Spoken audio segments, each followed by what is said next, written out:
My title is Assistant Deputy Director of Technology and Systems, Cryptology and Mathematics at NSA.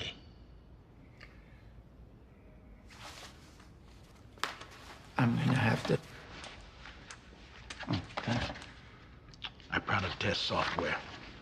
NSA software. Yes, sir. Can you tell me about the software? It's data mining. One of the ways the NSA was tracking bin Laden, or any terrorist for that matter, was to write code that would sift through millions of electronic communications looking for a needle in a giant haystack. You know the machine that Batman uses in the Dark Knight to find the Joker, but when Morgan Freeman finds out about it, he says, "I'm quitting because no man should have this much power"? No. No what? I do not know that machine. Well, it exists. We gave the contract to two defense contracting big boys, and it was my job mostly to make sure that they delivered and that it worked. The project title is Global Clarity, and it intercepts 1.7 billion phone calls, emails, and texts every day. Legally? By what standard? The law. No. It involves a significant amount of illegal, warrantless wiretapping of American citizens. Just to be... When you say warrantless, are you saying unnecessary? Without a warrant, warrantless. We could hunt for terrorists legally. But due to our boss's devotion to global clarity, the NSA has been happily violating the Fourth Amendment, USS ID 18, and about a dozen of the NSA's own regulations about spying on Americans. You've got guys listening in on ex-wives, dropping in on calls from soldiers overseas, checking out what movie stars are up to. Am I the first person you've talked to about this? No, stop confusing me with Donald Sutherland and JFK. Well, a second ago you were Morgan Freeman. I testified in front of Congress and to the Pentagon Inspector General. I got nowhere. Nobody on the Hill wants to admit it's fucked up because nobody wants to be seen as post 9/11 soft. Where does AWM come in? Atlantis World Media owns Atlantis Cable News. Yeah. It also owns the tabloid TMI. Yeah. The shit that's happening at Murdoch's News of the World in London, TMI's been doing the same thing for years. How high does it go? I don't know. Does it go as high as Leona Lansing? No. Okay. It goes as high as her son. TMI is doing phone and computer hacking, and Reese Lansing knows? Reese has been ordering it. I'm gonna give you... Hang on. I need to digest that. Reese Lansing is James Murdoch, but Lansing's been ordering it. Digest it yet?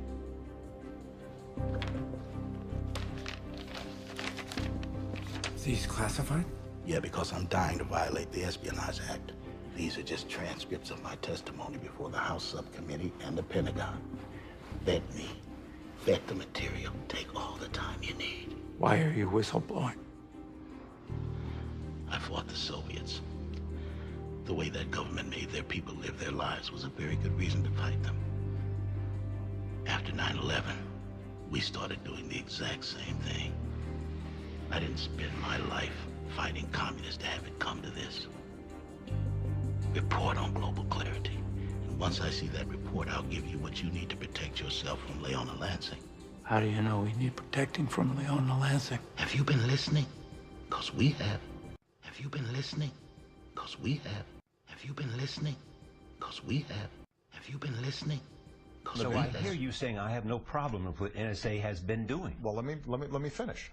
Because I don't. Because I don't. Because I don't. Because I don't. Because I don't. I don't care. I have nothing to hide. Only if you're doing something wrong. It is something you probably do a dozen times a day. Jump on your computer and enter a search into Google. A Long Island couple did just that and then heard a knock on the door. Ron Paul, if you had been president, which you could have been, you ran for office this time and you could have won. If you had been president, are you in all seriousness telling me that you would have stopped all of this tracking of data in the way that the NSA has been doing it? An awful lot of it, but it wouldn't be stopped. You would still have your, you would still have your transparency. I mean, you'd still have your intelligence gathering, but it would be done under the law. You would have probable cause, and you would have courts. This idea that you can go to the FISA court and get a warrant, that's ridiculous. That's like the monitoring of the president, say, oh, well, we're going to pick and choose who we're going to assassinate, American citizen or not. But we have monitors. We're going to study this. That's the rule of law. What he's doing is repealing the Magna Carta. You can't just do these kind of things. And this one is not only repealing the principles of liberty, but it's destroying the Constitution. So my question should be to all of you who defend this nonsense is, what should the penalty be for the people who destroy the Constitution? They're always worried about how they're going to destroy the American citizens who tell the truth to let us know what's going on.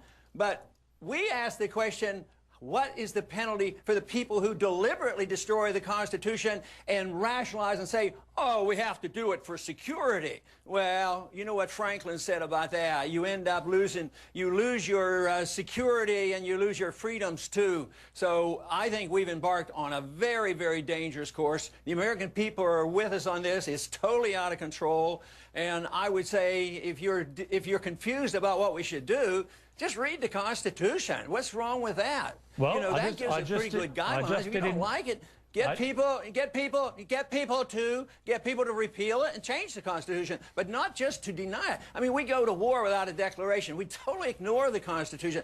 That is what our problem is today. We have no rule of law, and people say, well, just let secret courts do this, and the government's to know everything, and the American people are to have no privacy. I mean, that reflects an intimidation. People are insecure and think that we need more authoritarianism. You're justifying dictatorship.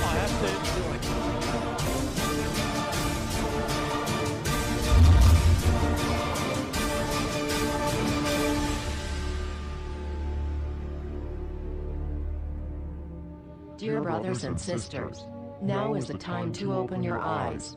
In a stunning move that has civil libertarians stuttering with disbelief, the U.S. Senate has just passed a bill that effectively ends the Bill of Rights in America.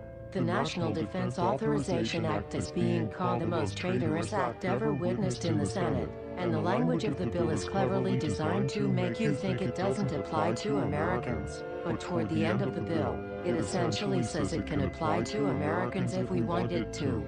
Bill summary and status.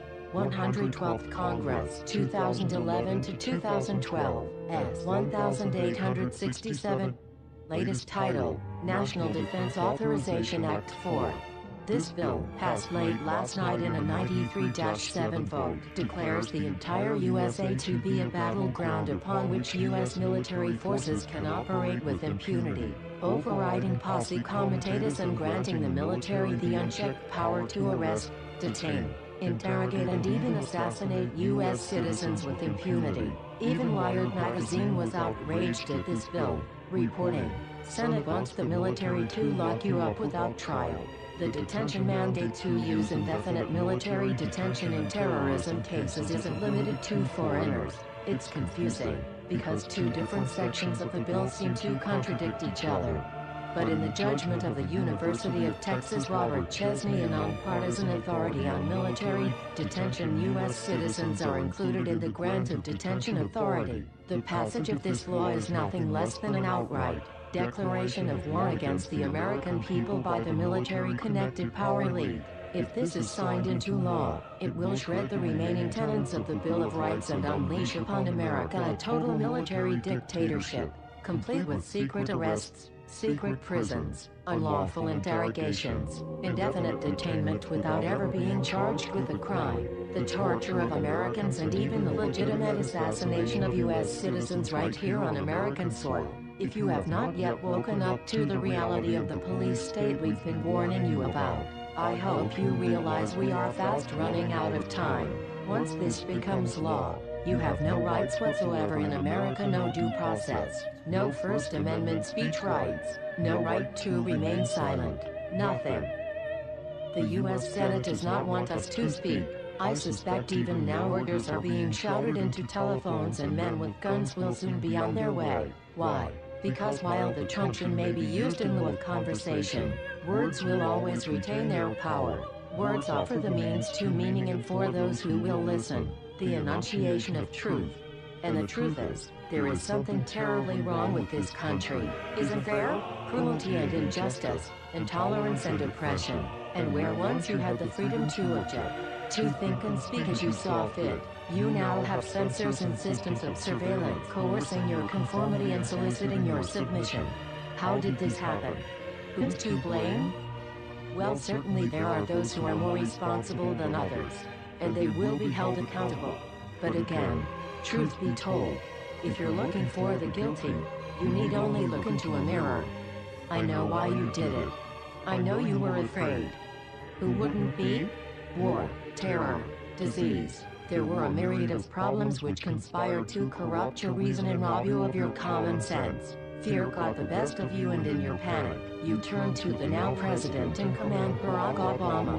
He promised you order. He promised you peace. And all he demanded in return was your silent, obedient consent. Together we stand against the injustice of our own government. We are anonymous. We are legion. United as one. Divided by zero. We do not forgive censorship. We do not forget oppression. U.S. Senate. Expect us.